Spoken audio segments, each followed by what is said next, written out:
માત્ર 4 ઇન્ગ્રીડિયન્ટમાં બનતા ક્રિસ્પી કરારા દાળવડા ખાવાની ઓથેન્ટિક રીતવાળા વરસાદમાં મજા જ કંઈક ઓર છે. શરૂ કરીએ છીએ. 5 થી 6 કલાક ચણાની દાળ પલાળવાની છે. મિક્સરની જારમાં ક્રશ કરવાનું છે અને સિક્રેટ ટિપ્સ હું શેર કરવાની છું, એટલે અંત સુધી જોજો. ચણાની દાળની જગ્યાએ મગની દાળ પણ લઈ શકો છો. મીઠું, હળદર, હિંગ અને આદુ મરચાંની પેસ્ટ નાખીને હલાવવાનું છે. આ જ સિક્રેટ ટિપ્સ છે.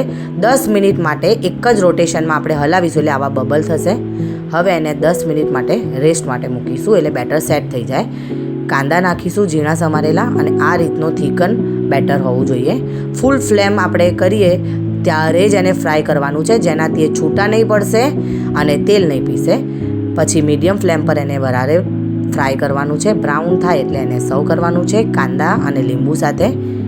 ઓથેન્ટિક રીતથી અને માત્ર 4 ઇન્ગ્રીડિયન્ટમાં બનાવેલા દાળવડા કેવા લાગ્યા કોમેન્ટ જરૂર કરજો. આવી ઓથેન્ટિક રેસીપી માટે બહુ જ ઓછા ઇન્ગ્રીડિયન્ટ વાળી રેસીપી માટે ફોલો કરવાનું ભૂલતા નહીં. સાઈડ આપો.